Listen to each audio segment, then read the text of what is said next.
Добра вечер, почитувани гледачи. Јас сум Драган Милосављевиќ, вие следите емисијата Заспи ако можеш. Вечерва мој ваш гостин е Љубомир Ѓурчевски, поранешен началник во МВР, кредибилен аналитичар на македонската стварност, човек кој што кажува јасно, гласно и прецизно. Добра вечер. Добро вечер за гледачите на Алфа телевизија. Господин Ѓурчевски, многу теми можеме да отвориме. Јас сепак би сакал да задржиме на 3 до 4, кои што сметам дека се исклучително актуелни. Она што боде очи, би рекол, е онаа провокација, не знам како поинаку да ја наречам, со опалењето на двете возила на бугарската амбасада во Скопје од страна на лице кое што сега веќе формално доби притвор од 8 дена, оправдано, според мене, нешто што мора да се осуди, нешто што е надвор од разум.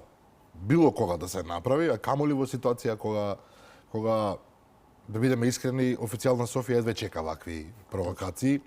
Ги прочитав сите изјави од страна на бугарски политичари, човек може слободно да се фати за глава што се е кажано. Оние најрадикалните обвинија дека нападот врз возилата на бугарската амбасада е всушност напад врз Европа. Например. Како да ви кажам?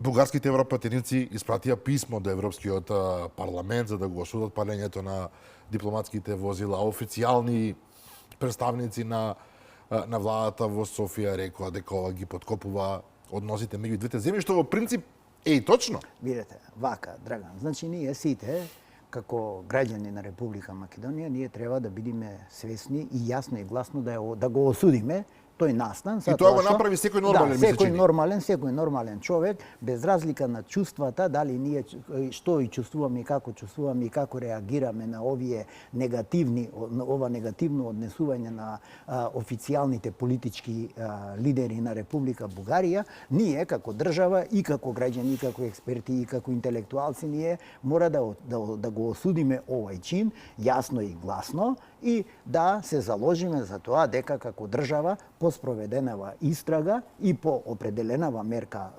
8-дневен притвор, да судот во една постапка согласно закон да изречи соодветна санкција за да никој не се дрзнуваат да сторува такви грозоморни кривични дела, односно кривични дела кои што штетат на имиџот, рейтингот и на државата на Република Македонија, затоа што изгледат нас не ни дојде се уште паметот после сите оние реперкусии кои што како држава ги преживуваме и преживеавме по палењето на америчката амбасада 98-99 година, така да мислам дека не смееме никој ни да помисли према ниту едно дипломатско конзуларно представништво да преземат насилни действија. Значи, како ќе се однесуваат нашата официјална политика према дипломатските представници со ноти, ќе реагират и така натака, тоа е културен начин на однесување во дипломатијата. Со ова само се наштетуваат на Република Македонија и затоа јас сум по некој пат скептик да кажам дека ние самите отвараме простор на оној кој што сака да те кочи, тајде да не речам тие деклариран непријател во политиката, не зборам за граѓаните не зборам за политичките елити, му оставаме простор односно му даваме живи аргументи во раце за да може да оправдано не негира. Така, но господин Ѓурчевски, како бидеме реални. Битното е само дека треба да се случи гласање на извештајот во Генералното собрание на Европа. Така, но сакам да кажам, ова е, се надеваме, изолиран инцидент. Се надеваме. Така. Иако е многу чудно дека еден човек нешто се изнервирал буквално, со автобус дошол од не знам каде, купил бензин на бензинска, историл во возилата, ги запалил, да се надеваме дека е изолиран инцидент.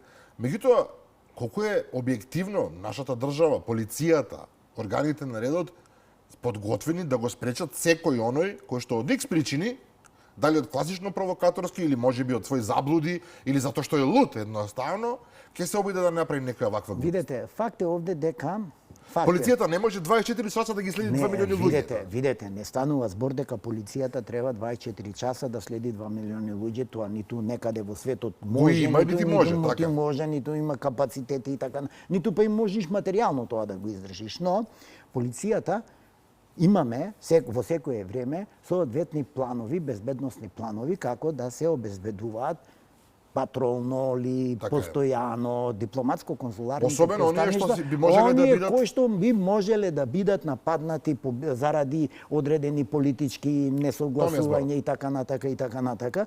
И мислам дека тука во конкретниот случај, барем во време на ова треба полицијата малку да си го подигне нивото на безбедност према сите амбасади, не само према амбасадата на Република Бугарија, него према сите конзуларно дипломатски представништва и на Европската унија. Вие гледате дека во Европската унија веќе 5 држави изразија скептичност према проширувањето и така натака. Значи сето тоа создават одредени фрустрации кај граѓаните, но ние како држава, како организирана држава, ние мора да ги имаме тие безбедносни проценки и да преземаме одредени безбедносни действија во насока на заштита на безбедноста на дипломатските представништва и дипломатите сите, затоа што ние како држава домаќин тоа им го гарантираме.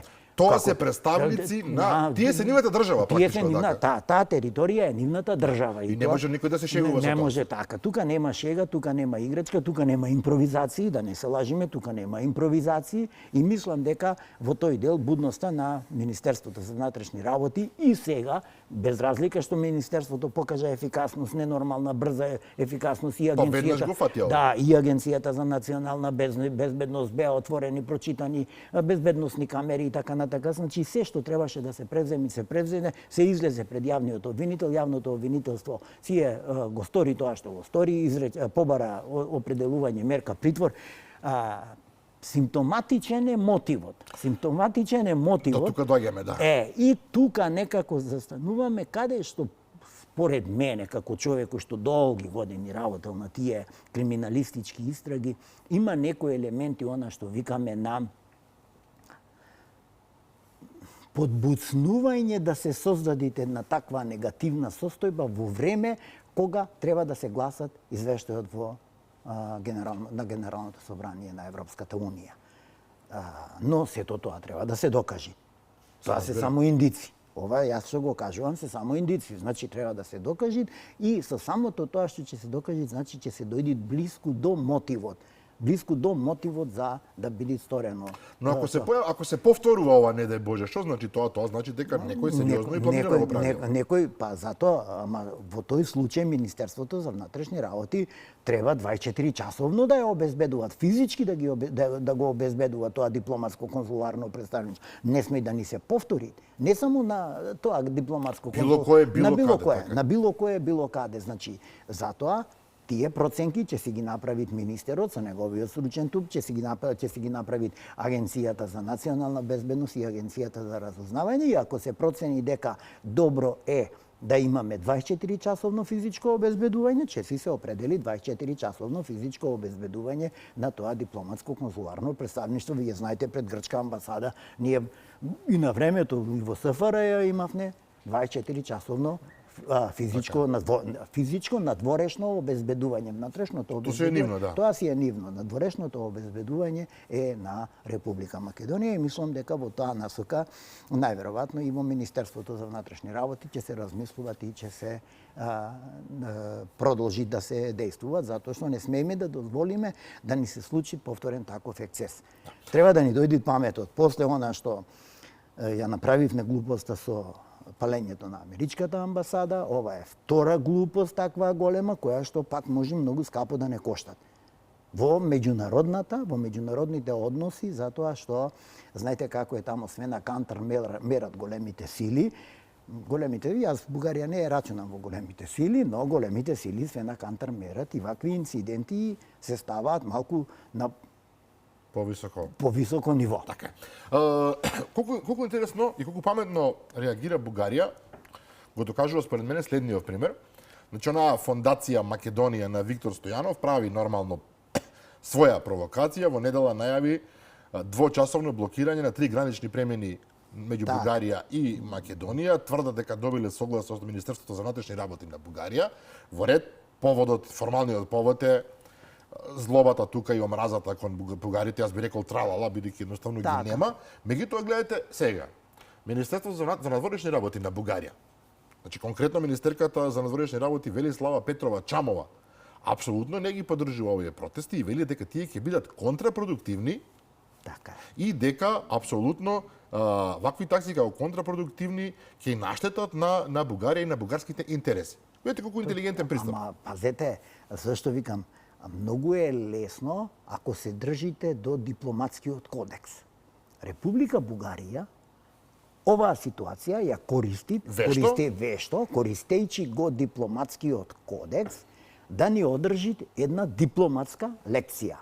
И сега, со тоа што тие однапред осудуваат еден ваков чин, кој што е одговор на провокација врз провокација, а каде што основани сомненија, односно индици има дека некој свесно го предизвика и овај инцидент, само за да создават инциденти на релација. Знаете, кога имате вие немате големи недоразбирања помеѓу граѓаните на Република Македонија и Република Бугарија. Добро, објективно политички сме, значи на вистина на една многу ниско ниво. Политичките односи ни се на многу ниско ниво, затоа што сите овие работи и сега Бугарија во овие услови не сакат да преадуцират за да добијат нови негативни поени околу гласањето на извештајот на што треба да се случи, него ни одржуваат една дипломатска лекција каде што однапред ги осудуваат обидите најавените протести за затварање на граничните премини Деве Баир, Делчево и Ново село. Значи, трите гранични, тие се и најфункционални, особено Деве Баир и Ново село се доста и економски фреквентни, Добро, и во недела изборни денот, недела, 2 часа, тоа не е ништо посебно. Меѓутоа, повторно велам, начинот на кој што бугарската дипломатија го сработува, ова е одлично. Пазете, се извинувам. Вели Петрова, вели нашата земја има доволно дипломатски механизми преку кои ги штити правата на бугарите во Македонија и ги брани своите позиции пред европските институции. Така е. Затоа викам, ни одржуваат дипломатска лекција и затоа ние не смееме да наседнуваме и не случајно јас реков, мора да бидеме внимателни и мора да го појачаме. Па дали тоа сега ќе биде на ниво на 24 часовно обезбедување пред овие настани, пред најавениве протести, дали ќе биде патролно обезбедување на делот каде што е лоцирана бугарската амбасада. Значи ние како држава да ги превземеме сите действија за да тие дипломати се чувствуваат безбедни, заштитени и сигурни и дека ние како држава им гарантираме нивната безбедност и нивната екстериторијалност, значи екстериторијалност на амбасадата, со цел да им покажеме дека навистина сме сериозни во сето она што го работиме и сето она што сакаме да го постигнеме во овај период на овие конфликтни коментари, односи, односно несогласувања политички. Зборам само политички несогласувања, затоа што па и она што го барат Република Македонија, односно Република Бугарија да го исполнит Република Македонија, ги надминуваат, мислам дека сите човекоразумни состојби да некој се самоуништи затоа што ние ќе навлеземе, кога ќе го коментираме и Преспанскиот договор, заради годишнината ќе навлеземе и во тој дел дека навистина премногу нашите соседи премногу добија од Република Македонија и секоја идна отстапка е само негирање, односно само уништување. Така. Инаку европскиот извештај на Томас Вајц, на човекот кој што беше задолжен за Македонија, помина во Европскиот парламент. 411 европредседници гласаа за, 120 беа против, 120 беа воздржани. И еден амандман многу битен сега. Амандманот не помина. Не помина и тоа е многу за жал. Не помина, се бараше Томас Вајц, според мене и според многумина објективен известувач за Македонија. Австријецот едноставно гледа, германец е, мислам, Австријец, покажува навистина онаа класична германска дисциплина, објективност, бидејќи се работи за нешто што него му е работа, нема емоции, нема ништо. како што треба да биде. Видете, професионално. Тој амандман што беше целта? Целта беше да една за секој пат се прекинит со сите овие условувања према Република Македонија, значи за да се може да се исполнуваат врските согласно копенхашките критериуми, согласно сите оние критериуми. Јас викам проблемот за Македонија лежи некаде друге, лежи уште од 92 година со Лисабонската декларација, но тоа е отом потом ќе го дискутираме. Вториот протокол. Фамозниот протокол, значи останува во европскиот извештај, тоа не го прифати амандманот на Вајд, што е штета. Премиерот денеска ги повика европратениците да покажат сенс, да покажат разбирање, затоа што навистина билатерални спорови и нивните дополнителни условувања се надвор од секој критериум. Мислам, ова го повторуваме веќе толку пати што станува и издодевно, но едноставно и тука Бугарија е затоа во предност. Европа функционира на бирократски начин и Бугарија многу паметно одигрува секогаш. Ама пазете, проблемот е во тоа што се испаѓа ги фалиме бугарите, ама тоа е факт. Не да ги фалиме. Проблемот е во тоа што тие тоа што сакаа си го постигнаа со тој фамозен протокол. Тој фамозен протокол е подпишан од неовластен подписник и така на со еден куп. Теоретски може да падне уставен кај нас, но секаде тој теоретски и правно секаде тој е ништовен е тој договор. Но бугарите се борат грчевито во сите институции и секаде да го задржат затоа што тоа е за ними добитната комбинација. Тука они се здобиваат, се стекнуваат со еден идентитет. Јас ќе се повикам на изјава на Тодор Живков. Он уште на времето што им имат кажано. Ако ние ги признаеме македонците, нема да има бугари. Ќе има турци, ќе има роми, ќе има татари и ќе има македонци. Нема да има бугари. Да, добро, Бугарија очигледно мака мачи со својата историја, па малку мора да ја силува нашата. Но морам да ве прашам како човек кој што го фатили времето на поранешна Југославија, тоа баш во службите. Значи во европскиот извештај, кој што денеска беше усвоен, велам, се осврнува Европскиот парламент на потребата од отварање на архивите на поранешни југословенски тајни служби УДБА и КОС, кои што се чуваат во Македонија и Србија. Така. Што мислите за оваа работа? Треба ли да се отворат тие фамозни архиви? Видете, дозволете. Македонија имаше прекрасен закон за лустрација. Што помина како што помина. Така е. Неговата недобра примена и неговата злоупотреба во политички цели нас не закочи и не врати неколку чекори назад. Тоа што не врати неколку чекори назад, нас не доведе во една ситуација зашто баш Европа толку жестоко инсистират на отварање на тие на архивите на УДБА и на КОС. Јас дори ќе се вратам и одозна од 40-тите години, 41 година, од составот на, што викам, на партизанските одреди, ако сакате точно да разговараме, ако ја земите структурата на партизанските одреди, ќе видите кој 40 и 41 година не се ставил на услуга на фашизмот. Да е многу битно прашање, кога го поставувам тоа прашање, кој не се ставил на услуга. Денеска, ако ги погледнете од тој аспект, кога ќе видите дека тамо доминират православното население, никој мене не може да ме убеди дека Македонија добила слобода, Вардарска Македонија зборувам за овај дел, дека добила слобода од некого. Не. Македонија е една од првите држави ослободена, дури и кога се извлекувале германските единици од Африка и по Вардарската долина и така натака, но 44 година Македонија е веќе целосно ослободена со 39.000 жртви, со крв е ослободена. Никој нека не кажува дека тука учествувале, не знам, дека некој ни е подарил слободата руси, срби, грци и така натака. Не.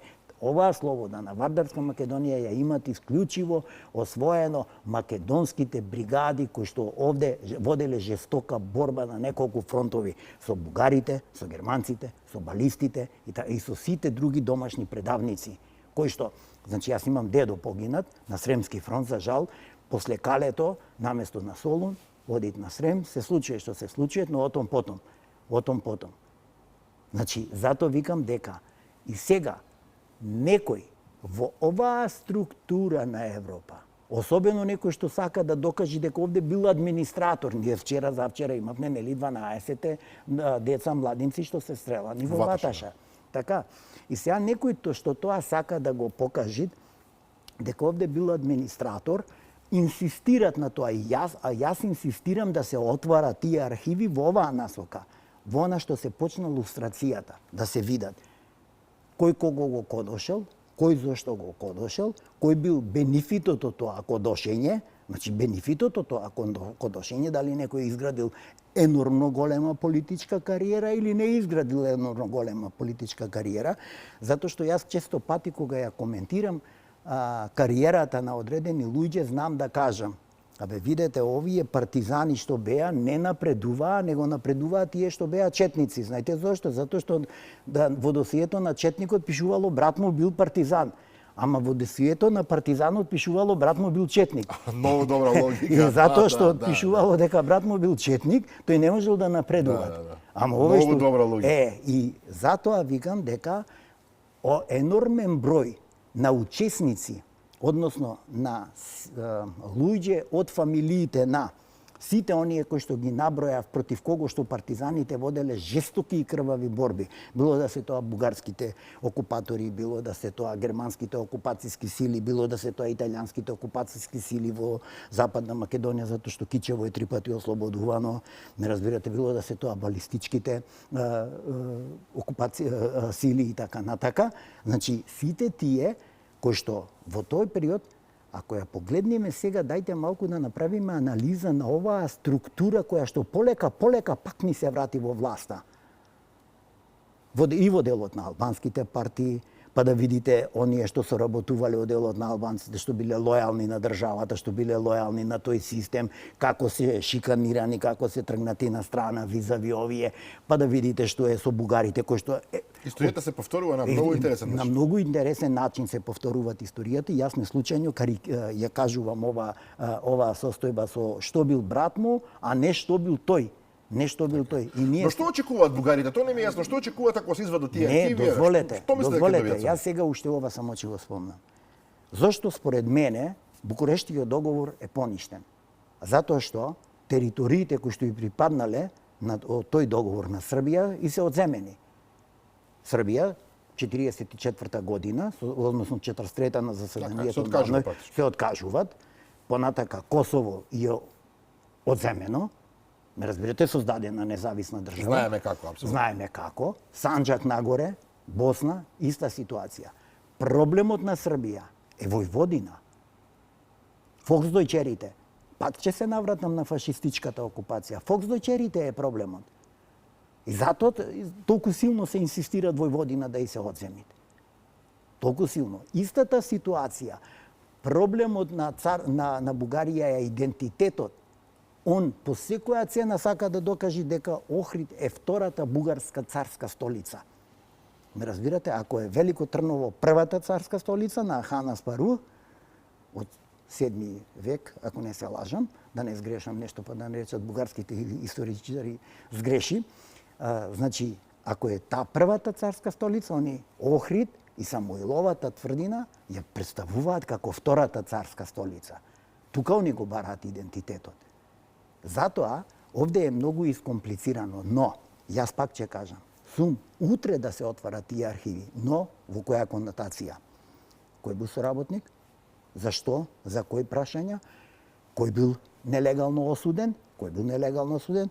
Национализацијата на имоти, значи тоа е прашање и како тоа мора многу да важно, да. Многу важно, национализацијата на имотите и така натака, за да секој може слободно да си го користи својот имот, што му бил национализиран. Па нека си дојдат фолксдојчерите во држава, нека си работат, нека си бараат, ако некој, викаме, по таа војна им признај. А ние утре задутре, ако така се вратиме, тогаш ние ајде да бараме тапиите на дедо Александар Македонски. Па турците ќе речат ајде ние да ги бараме тапиите на Не, тоа би одело до безкрај. Да, тоа би одело до безкрај. Тогаш турците ајде да ги бараме тапиите на Султан Сулеман, ме разбираш? Значи така да нема тука некои работи, затоа викам треба да се види од каде. Но, дека имало злоупотреби од страна на службата, на службите, имало злоупотреби. Дека имало, можеби, ликвидации, дека имало протерување, дека имало политички мигранти и така натака. Тоа никој не го оспорува. На крајот на криштата ние сме сведоци она што се случи со децата во Струмица, нели? Како жртви на комунизмот. Ние сме сведоци со Ченто, нели? Со првиот претседател на Република Македонија. Но сето тоа треба да биде истражено во една таква законска процедура, а ние за среќа имавме прекрасен закон, но некој го злоупотреби тој закон за политички цели, па лустрација се направи, која што отиде во насока да законот се злоупотреби. Баш така. Да. Во меѓувреме, еден, јас би рекол, неславен јубилеј, 8 години од подпишување на Преспанскиот договор. Една мала група, би рекол, тоа го слави, ако така можам да речам, објективно за најголем дел од населението, особено за македонците, нема тука нешто што да се слави. Преспанскиот договор главно се доживува како пораз. Тоа промена на името на државата. Да, Бугарија, се извинувам, Грција со тоа практично престана да не блокира, влеговме во НАТО. Таа придобивка е окей, јасна, меѓутоа остана горчливото чувство дека сето тоа беше направено на еден крајно некоректен начин, насила. Нешто што е насила направено, нешто без душа, без вистински подадена рака. Едноставно направено затоа што некој одлучил дека мора да се направи, затоа што нашол тука луѓе кои што беа подготвени да го направат. Вака, ние на старт треба да расчистиме. Викаме, се што е направено спротивно на закон и на устав и на закон, се е ништовно. Тоа да расчистиме. Второто прашање е прашањето на едностранно раскинување на договорите. Третото прашање е прашањето на моќта на големите сили кои што те довеле во ситуација на целосен политички пораз. Да не речам окупацијски, политички пораз, затоа што окупацијски е нели воено со сила, да, него викаме политички пораз. Факт е дека Република Македонија уште од 93 година, од прв пат кога прифати да се влези во Обединети нации под привремената референца поранешна Југословенска република Македонија, почна да ги трпи сите последици на западната пропаганда од големите сили. Значи не се во прашање ни Грција, ни Србија, ни Бугарија. Изведувачи се тие, подизведувачи. Подизведувачи, така. Значи, главната работа доаѓаат од големите сили, а големите сили се Англија, Франција и Германија како правен наследник на Австро-Унгарија.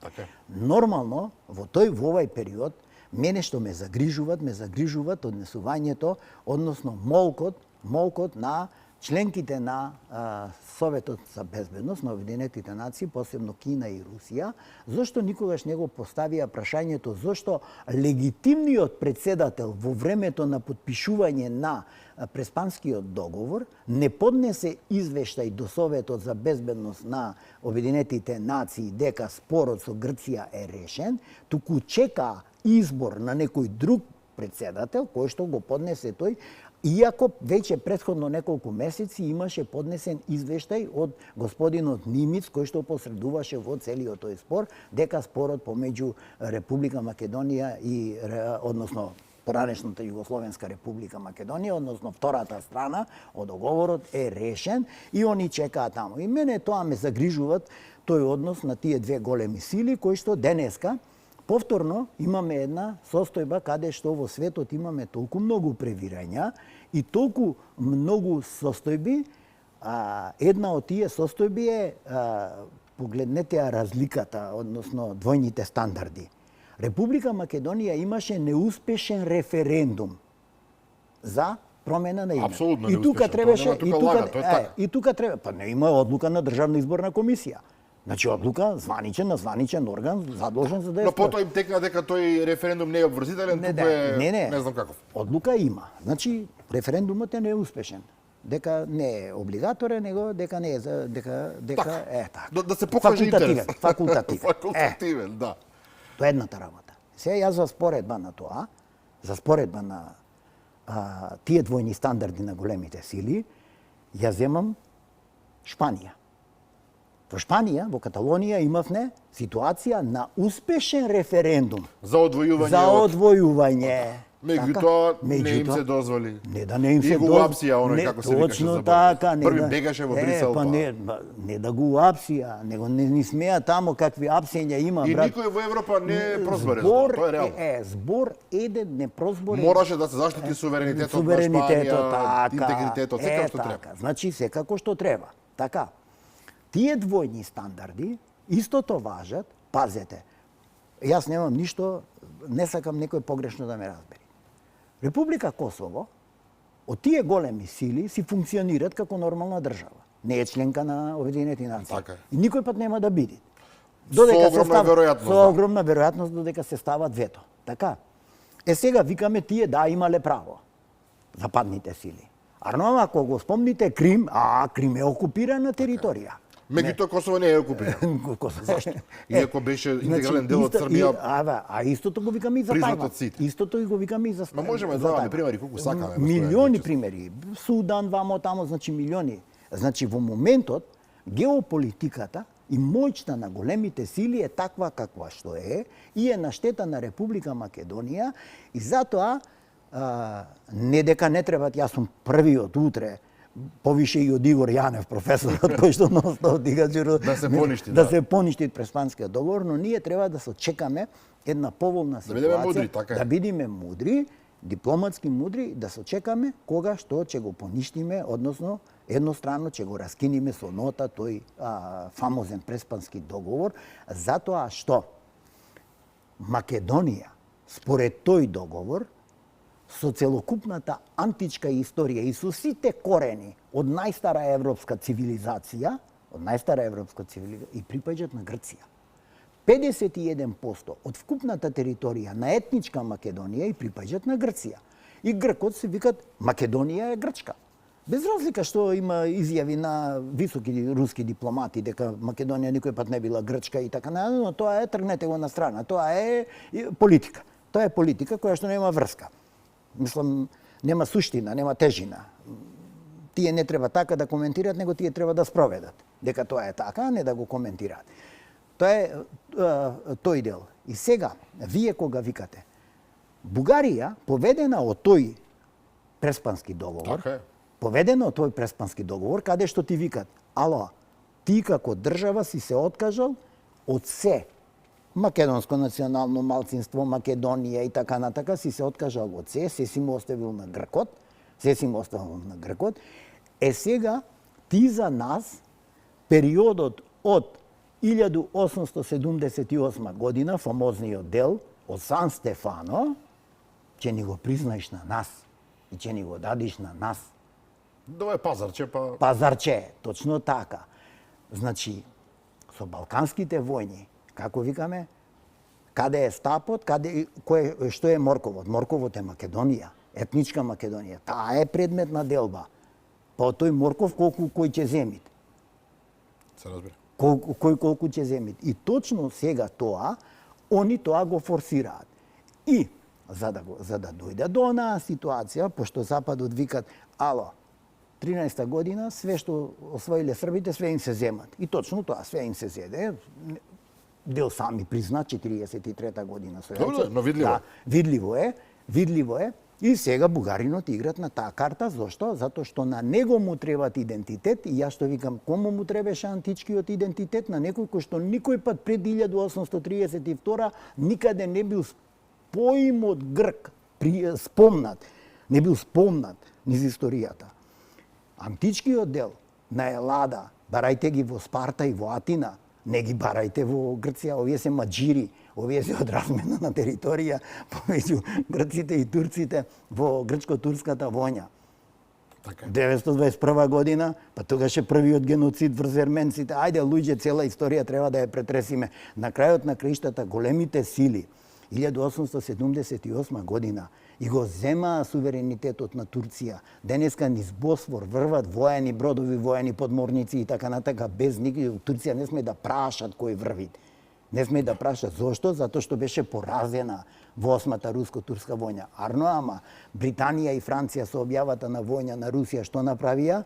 Ја вратија турската војска до Сараево, со она зелена трансверзала што викаме, ама затоа им го земаа суверенитетот на Босфор. И сега тепачката е за Босфор. Вие видите сега Хашкиот судот за меѓународниот суд пресуди во корист на Русија, нели Рипа онадеа за Азовско море и така натака, и за Крим пресуди во корист на Русија. И сега видите кои пореметувања има на глобалната политичка сцена. Сите викаме Русија ја окупира Украина, Русија душман, Русија убиват, Русија вака, Русија. На друга страна судот за човекови права нешто друго вика. Нешто друго вика. Да сватиме уште малку на Преспанскиот договор. Фактот дека Грција не ги исполни своите обврски. Ниедна. Да. Ние. И сето е многу интересно. 8 години е многу доволен период за се да се исполни. Ние од наша страна стрикно исполнуваме. Грците едноставно не го прават тоа, иако односите меѓу двете земји се релаксирани.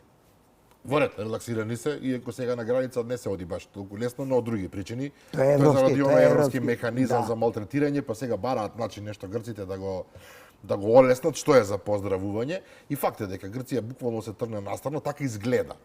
Меѓутоа никој не може да побегне од чувството, веќе речам, индицијата, како што велите вие, дека меѓу Грција и Бугарија постои некаков прекитен или директен договор заедно да се работи на македонското прашање. Значи, пазете, 25 години Бугарија молчеше, супер беа. Молчеше и чекаше исход од така притисокот кој што нас ни се случуваше од страна на Република Грција по однос на промената на името.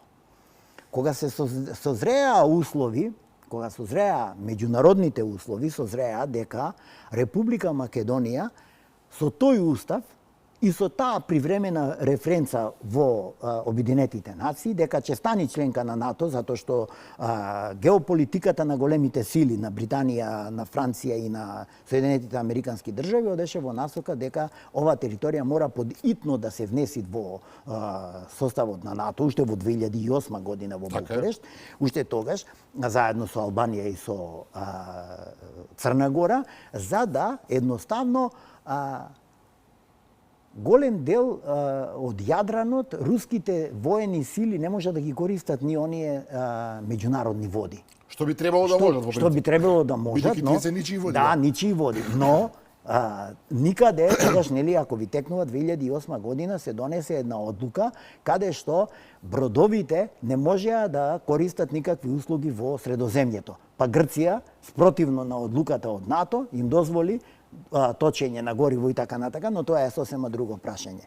И сега, во конотација на ова што викаме, дали постои некоја политичка согласност, односно политичка заедничко делување помеѓу Грција и Бугарија, јас се сомневам дека да, има голема соработка во тој дел и точно се знае на кој прашања треба стрикно да работите. Затоа што... Но знаете што фасцинира тука Бугарија и Грција? Во ред, сега се заедно во НАТО, сега се заедно во Европската Унија, но тие никогаш не важеле за не знам колку блиски и воопшто тие имаат своји нерешени прашања, зборувам меѓу себе. Меѓутоа, кога е во прашање Македонија, просто фасцинира способноста да работат заедно. Дозволете, кога е во прашање морковот, јас не случајно реков, Македонија, тогаш интересите и на Бугарија, и на Србија, и на Грција, и германската творба Албанија,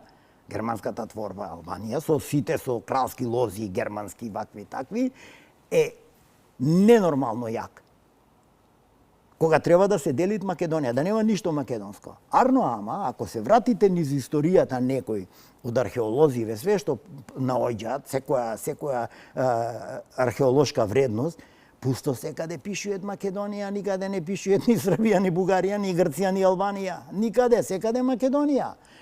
На крајот на криштата, помеѓу Македонија и Рим се водени 4 војни до 164-та година од новата ера. Не се водени ниту помеѓу Србија и Рим. Добро тоа, да ни постоеле, да не се лажим. Не, да не се лажим, но Македонија постоела. Значи, тука е болката. Болката е грабање на идентитет, барање на идентитет. Со оглед дека средновековна Србија, како таква се појавуваат, после Рашка, Зета, Дукле и така натака, таа веќе создават идентитет, но идентитетот на Бугарија е татарски. Идентитетот Ке ве обвинат за ова сега за нека ме обвинат колку сакаат, сензибилитет, но да. тоа е првата царска столица. Значи бугарската историја и бугарските историчари што пишуваат? Пишуваат дека јазикот кој што се зборуваше во дворот, за првата царска столица во Трново, не го разбира широките народни маси.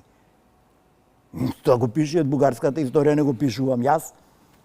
Не го пишувам јас, они може да ме обвинат за што сакаат. Јас не случајно се повикав на изјавата на Тодор Живков. Тоа е нивна историја, не е моја историја, не сум ја пишувал јас.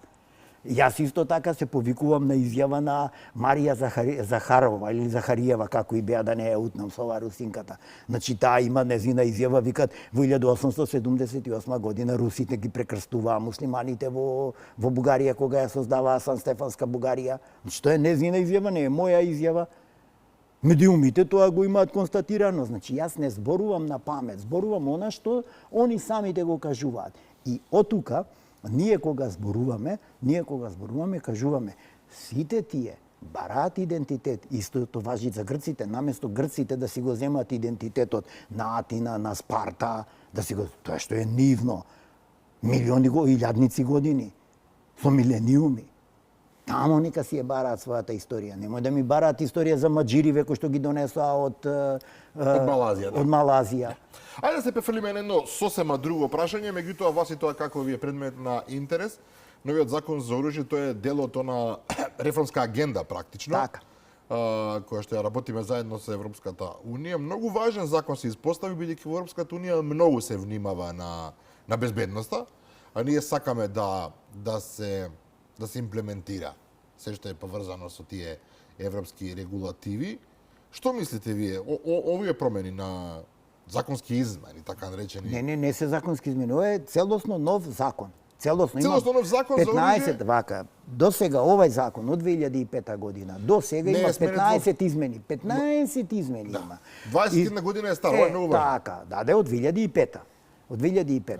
И секој пат сите тие измени биле шминкање, но никогаш не дале добар резултат. Сега за прв пат се седнуваат и се правит еден целосно нов закон за набавка, поседување и носење на огнено оружје, кој што е усогласен со европската регулатива. И овај закон, според мене, не само што е суштински, него во оваа фаза, сега кога се води јавнава расправа, значи треба да дадете одговор на многу прашања, меѓу кои што да создадат и една нова подлога за она фамозна бројка на енормно нелегално оружје што го поседуваат граѓаните. Имаме ние вака некоја процека? Некоја статистика укажува дека станува збор за некаде околу 400.000 парчиња, меѓу кои што тоа е воено оружје, автоматско оружје, автоматски пушки. Огромна бројка, да. Огромна бројка, кое што оружје е лесно достапно на криминалните банди, на организираните криминални групи, на овие платени убици и така натаму. Добро, никогаш не е недостасувало оружје ако сме реални. Не, дозволете. Затоа викаме ние, овај закон сега, со оглед дека има една одредби кои што повикуваат на доброволно предавање на нелегалното оружје и таа мерка е многу добра, затоа што ја исклучува секаква одговорност на секој оној кој што ќе го донеси оружјето и ќе го пријави и ќе го предади. Затоа што проблемот ќе даде резултат. Да, проблемот е што кај граѓаните има многу оружје кое што не смеа да го поседуваат. Тоа се автоматски пушки, минофрлачи, ракетни. Ова не е сепак Америка. Не е така. Значи тоа е она што викаме ние и оружје со овални цевки кое што не смеа да го поседуваат. Воено оружје не е. Така, вториот момент од позитивната страна на овој закон е она што викаме ние ловното оружје, ловечкото оружје. Добро, ловните не многу се возбудија да бидеме реални. Се возбудија затоа што се намалува дозволата од 10 на 5 години. Се намалува од 10 на 5. Тука може би треба да има измена, таа дозвола да биде трајна и да се предвидат услови во кои ситуации може да се одземи, доколку сторит кривично дело со елементи на насилство или прекршок, семењно насилство и така. Значи да се предвидат сите тие. Друго тешко кривично дело, ме разбирате, од област на имотни деликти, од област на кривичните дела од главата против животот и телото на граѓаните и така натака, значи или да учествуваат во платени странски воени служби, да војуват по странските фронтови. Што е кривично дело. Значи што е кривично дело, сето тоа. Значи затоа викаме да се предвидат ситуации во кои ситуации органот кој што го издал, односно полицијата, веднаш во управна постапка ќе му го одземите оружјето. Например, со самото тоа што првпат некој ќе пријави алкохолизам во семејството и семејно насилство, веднаш ако има оружје, веднаш да му се одземите оружјето. Правилно. За да не дојди, Така е. за да не дојди нели до некој трагичен настан. Така е. Значи сето тоа треба да биде точно и јасно определено и предвидено. Иначе во делот на ловечкото оружје, јас сум поворец да начинот на добивање на ловечко оружје со положен ловечки испит, со обука, со се онака како што ќе се пропиши во законот, да покрај тоа што ќе го контролират полицијата, да има и ловна инспекција во рамки на Министерството за земјоделие, која што покрај останатите надлежности треба да води рачун и за состојбата на тоа оружје и од време на време да се врши пререгистрација, не продолжување на дозволите, него пререгистрација. Што значи пререгистрацијата? Например, со самото тоа издавање на одобрение, граѓанинот ќе појди на стрелиште, ќе испукат и ќе се земат мостри од чаурата и од зрното, испуканото зрно, и тие ќе се чуваат во криминалистичката збирка, за да утре задутре доколку тоа оружје биде злоупотребено, за да може да се прави вештачење, нели, за доказ во судска постапка. И таа регистрација да се правит на 5 години, затоа што некој цевките, знаете, во цевка зараѓала, недоволно ја чистел, нестручно го одржувал оружјето и така натака, па се појавиле нели оштетувања и така натака, кои што оштетувања се пренесуваат и на зрното испукано од тоа оружје. Што го менува целосно. Што менува целосно, и затоа е потребна таа пререгистрација, али само пререгистрација, а не нова дозвола, како што овде рокот од 10 на 5 години. Значи тоа е тој дел. Понатака, многу рестриктивни треба да бидеме каде што е во прашање, поднесено барање од граѓани за издавање на огнено оружје пиштол. Значи пиштолот е исклучиво лично оружје за некој кој што во барањето сите пишуваат дека заради лична безбедност. А личната безбедност ја гарантира државата и Министерството за внатрешни работи. Ние така сме воспитувани. Америка е сосема нешто друго. Личната безбедност сам си ја гарантираш. Но кај нас не е така едноставно. Да, дозволете. Ние во тој случај, доколку издадиме огнено оружје пиштол, тогаш нема да издадиме дозвола за носење, не надвор од имотот. Така. Тоа треба да биде дома, исклучено спакуван, расклопен и да има соодветно чување во одредени заклучени сефови каде што не може да биде злоупотребен од малолетници, односно што е посебна приказна, што е посебна приказна одејќи од ова што нас ни се случуваат во сите тие работи. И затоа јас го поздравувам овој закон, ја поздравувам, значи повикувам на што повише одржување на јавна расправа, медиумски. Тоа и се случува. Но мене ме интересираат неколку работи во врска со тоа. Например, околу бројот на оружје што смеете да ги поседувате, овие од ловечките федерации и околу тоа имаат некои недоумици. Па колку оружје треба да поседувате? Јас мислам дека овој закон предвидува најмногу 10. Не, тоа се за ловечките организации најмногу. Не за ловечките, за спортските федерации. Спортските федерации на тоа реплицираат. Но колку би требало човек да има оружје, не разбирам. Лично граѓанин ловџија со положен ловечки испит треба да има максимум 2 оружја. Така? Да, максимум 2 оружја. Тоа е логично и доволно. Една двоцевка, една тамо боња пушка, оние карабин. Не му треба 20 предпоставувам. Па толку нема. И дури кога ќе се носит на јавно место, тоа треба да биде расклопено. Значи така, тоа е не да шетат како шерифи и не да одат. Понатака другите прашања кои што сакав посебно да ги искоментирам, лиценците околу ракувачи со распрскувачки материи, кое што исто така е дел од овој закон. Распрскувачките материи се дел и од кривичното дело. Нели викаме недозволена трговија со огнено оружје, трговија и производство на огнено оружје и распрскувачки материи, каде што викаме, значи мора да создадиме лиценцирани ракувачи со распрскувачки материи од она што ни се случи во Кочани. Сакав да го спомнам примерот примерот така е ужас. Значи, мора да има дозвола од полиција, кој ќе управуваат, како ќе управуваат, каде ќе биде, да се држи до оние прописи кои што ќе бидат тамо, висина, ширина, објект, присутност на граѓани и така натака. Мора да сватиме дека тие ракувачи со распрскувачки материи, затоа што, пазете, кај муслиманите сега, например, е традиција, не сега, од веки векова, било традиција на свадби, да има огномети, да има пукања, еден, два, они што вика, макар еден куршум. Но, подобро е да се издадите одобрение, отколку некој да ни настрадат од залутан куршум, така. од диво пукање, од диво работење, ме разбирате? Подобро е да се знае дека да, Ѓурчевски Љубомир добил дозвола и во толку и толку часот ќе испукат 5 куршуми и крај. Согласувам целосно. Точка. Значи, тоа се прашање исто така кои што треба да бидат регулирани, затоа што не може на некој му текнало, ајде за Коледе, ајде за Василица или ајде за Курбан Бајрам или за било што, ќе правиме огномет, во мало сме се собрале И тоа се случува и ќе кај нас, правиме огномет. Не може тоа мора да биде контролирано и да биде извршено исклучиво од лиценцирани ракувачи кои што исто така ќе бидат обврзани да преземат и одредени безбедносни действија за да не дојде до пожар, да не дојде до нарушување, односно до предизвикување општа опасност, да немат повредени лица. Сега кажам, МВР многу инсистира на оваа дигитализација, така таа ужасно многу ќе помогне, затоа што електронско поднесување на барање за дозволи за оружје и така натаму, електронска форма ќе биде доставна и потврдата за оружје од Д категорија.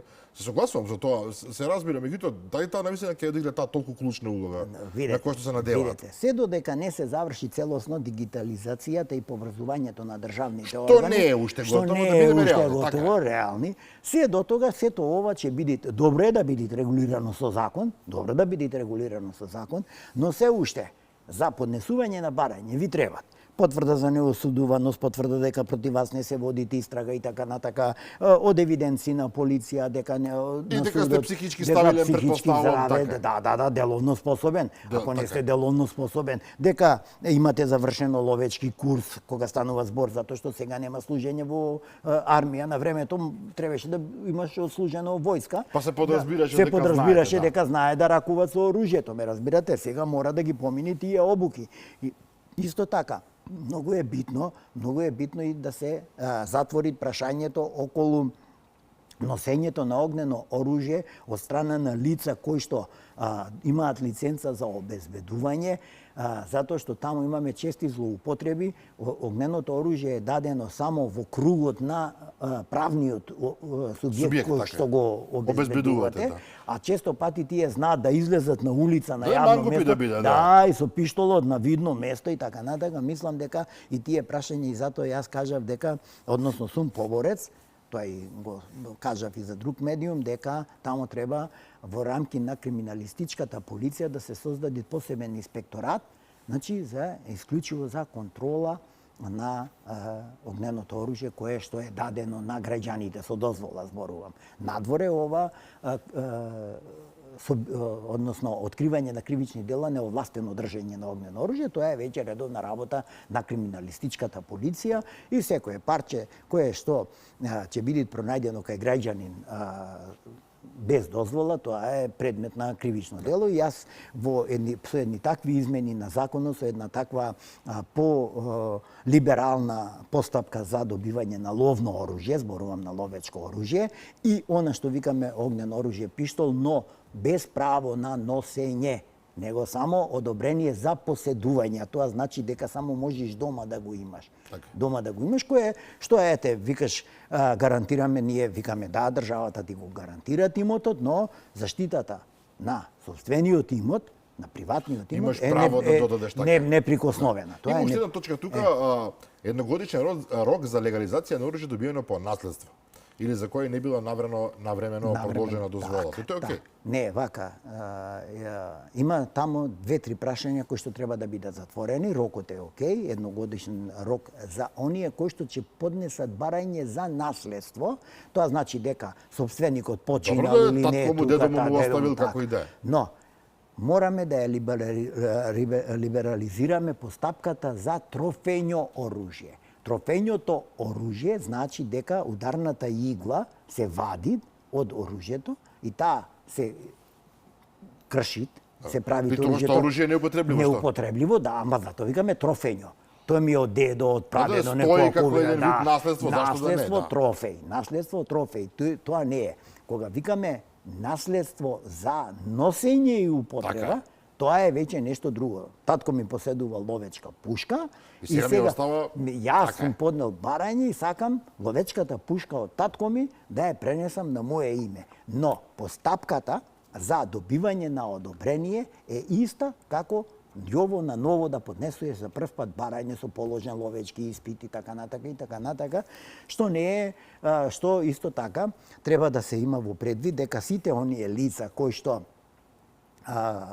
завршиле обука на ракување со оружје, било да се тоа оние кои што добиле лиценци за обезбедување, пошто таму има тој и предмет, оние во тие во таа обука, оние кои што работеле во армијата или во полицијата и така натака, значи околу таа постапка, начинот, ако некој, пазете, тука јас највише реагирам, ако некој 30 години бил полицаец или платен војник, тој носел сите видови на формациско оружје, што викаме. Ракувал, работел со оружје и така натака, излегуваат на пензија и поднесуваат барање да си купит пиштол. Добро. И сега вие му пишувате нема потреба. Не е во ред. Не е во ред, ме разбирате зашто? Затоа што тој пиштол го чувствува како дел од своето битие, па така е, да. Како дел од своето битие. И затоа тука А меѓу време да се разбереме, не правел глупости, не правел глупости, да, не се пија. Пазете, на друга страна вие имате еве, на пример, ќе се послужам, нека со оној случај од Воропотово што беше. Нели, пукална свадба, ова, она, вамте, тамте со автоматска пушка службена и вамо тамо, и наместо да го санкционираат, они го напредуваат во командир. Ѓурчевски, ви благодарам за гостувањето вечерва во Заспи, ако можеш. Благодарам за сосема за крај, вие сте голем фудбалски љубител. Да. Светското првенство веќе на големо се игри и во овој момент има една многу интересна. Така, јас сум поранешен член на управен одбор на фудбалска федерација. Кој е федерација. фаворитот сосема за крај? Сосема за крај. Јас од секој пат, кога знам за себе, навивам за Бразил. Во првата утакмица изигра еден добар, тврд, затворен надпревар со Мароко. Значи Мароко не е репрезентација за потценување. Со душа ја чекам вечернава утакмица да видам Англија и Португалија, како тие ќе реагираат, и јас фаворитот го барам во тие репрезентации. Бразил, Англија, Португалија.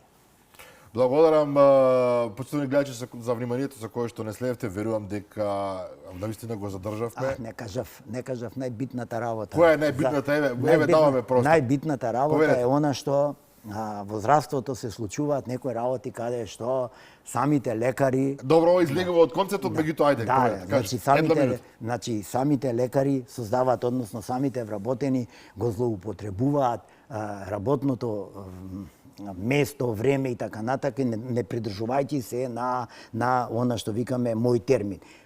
Мој термин не го закажувам јас. Мене ми го закажуваат.